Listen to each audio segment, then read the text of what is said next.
변호사님, 네, 서울에서 내 집 마련하기 너무 부담된다. 그렇죠. 집 사기 너무 힘들다. 등등 하소연이 넘쳐납니다.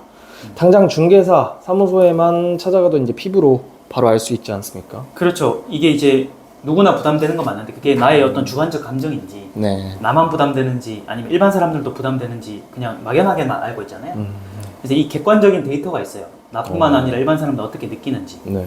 그 확인하는 데이터가 두 개가 있는데 하나가 이제 주택 구입 부담 지수고 하나가 주택 구입 물량 지수거든요.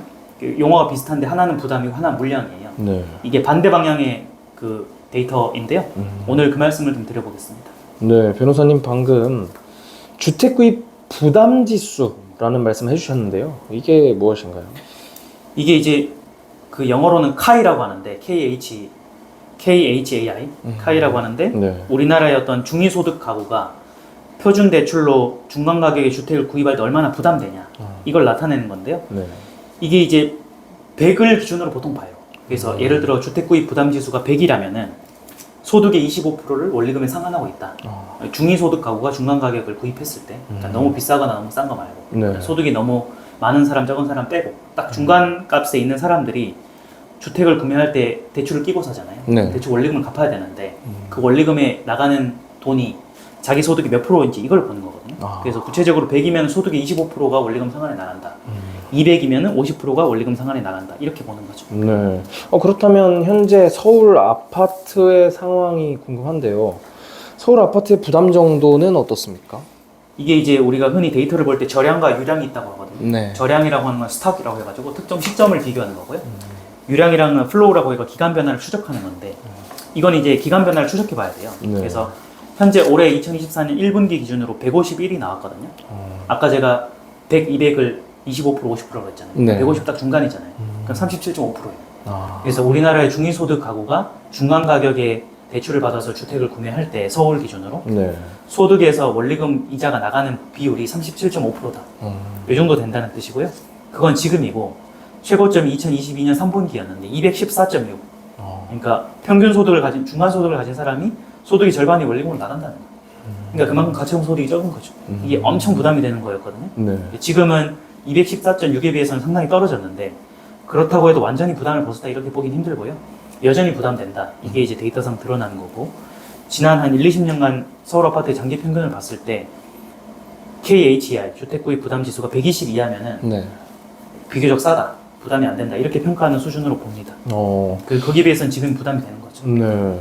그러면 이번에는 이제 서두에 말씀해주신 주택 구입 부담 지수와 더불어서 이제 주택 구입 물량 지수라고 또 말씀해 주셨는데 이거는 뭔가요? 이건 이제 전체 주택 중에서 똑같이 중위소득 가구가 구입 가능한 주택의 비율이 몇 개냐 이렇게 보는 건데요. 이거는 지수가 오를수록 구매 가능한 물량이 많다는 거예요. 그러니까 부담이 적다는 거니까. 네. 주택 구입 부담 지수 아까 말씀드렸던 카이는 네. 지수가 높을수록 부담이 크다는 거고요. 주택 구입 물량 지수는 코이라고 하는데 네. KHOI. 요거는 이제 숫자가 높을수록 부담이 적다는 거죠. 더 많이 살 수 있다는 거니까. 그렇습니다. 그럼 주택 구입 물량 지수도 구하는 방법이 있나요? 요것도 이제 전체 물량 중에서 네. 중간 소득을 가진 가구가 구입 가능한 주택 물량 100을 곱하면 되는데요. 이게 말로 설명드리면 힘드니까 예컨대 이제 서울의 주택 구입 물량 지수가 25가 나왔다 하면은 네. 중간 소득을 가진 가구가 내 돈으로만 사는 사람 없잖아요. 자기 돈이랑 대출을 합쳐서 서울 아파트를 살 텐데 25라는 거는 100개 중에 25개 아파트를 살 수 있다는 거예요. 그러니까 서울 아파트 가격이 싸다는 거죠. 네. 100개 중에 25개 살 수 있으니까. 그렇게 봅니다. 그럼 마찬가지로 현재 서울 아파트의 주택 구입 물량 지수는 얼마인가요? 요거는 이제 산출하는 주기가 좀 길어서요. 네. 2023년 기준으로 봐야 되는데 6.4예요. 6.4. 그러니까 서울 아파트의 100채 중에서 네. 6개만 살 수 있다는 거예요. 그만큼 94개가 비싸서 못 산다는 거지. 네.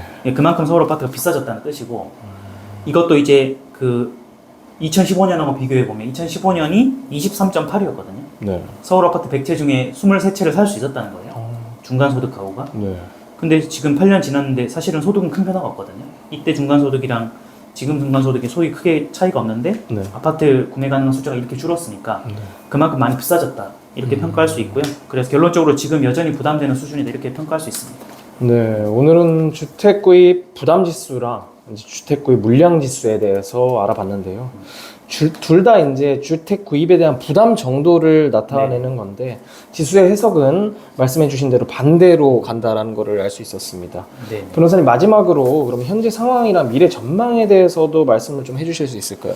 그러니까 지금 현재 기준으로는 2021년이나 2022년에 정말 비쌌던 시기보다는 좀 떨어진 건 맞거든요. 네. 그래서 2020년과 비슷한 수준이라고 보여요, 데이터상으로. 근데 그렇다 해도 10년, 20년 장기 평균과 비교해보면 여전히 비싼 상태라고 볼 수 있고요. 이게 KHI 대 KHOI든 간에 두 지수 모두 비싼 상태라고 볼 수 있어요. 근데 이 두 데이터의 특징이 뭐냐면 제가 왜 중간 가격, 가구 소득과 뭐 금리 이런 걸 얘기를 했잖아요. 네. 그러면 소득이 변하거나 금리가 변하거나 가격이 변하거나 세 가지 변수에 영향을 받거든요. 근데 사실은 인건비나 소득은 크게 변하지 않아요. 부동산 가격이 오르고 내린 것에 비해서. 네. 그리고 금리도 생각보다는 이 지수에 영향을 많이 못 미치거든요. 핵심은 가격이에요. 가격이 비싸면 부담이 확 올라가고 가격이 내리면은 부담이 확 내려가는 게 있는데 네. 앞으로는 소득이나 금리의 변화보다는 가격이 얼마나 떨어지냐 올라가느냐 여기에 따라 이제 부담 정도가 결정될 수 있는데요. 그 부담이 크다고 해서 무조건 계속 커질 수는 없는 게 결국에는 아파트라는 게 누가 사줘야 되잖아요. 네. 그래서 주택구입 부담지수랑 주택구입 물량지수가 부담이 너무 크면 결국에는 사줄 사람이 없기 때문에 수요가 못 받쳐줘서 가격이 떨어지는 거고요. 결국에는 이제 부담이 내려가면 싸기까 사람들이 다시 몰려드는 거니까 다시 오르게 되는 거죠. 그래서 오늘 말씀드렸던 주택구입 부담지수, 주택구입 물량지수는 나뿐만 아니라 현재 우리나라 사람들이 주택을 구입하는데 얼마나 부담되냐 이거를 이제 객관적으로 알 수 있는 데이터니까 이게 이제 투자 판단에 도움이 되는 지표인 거죠.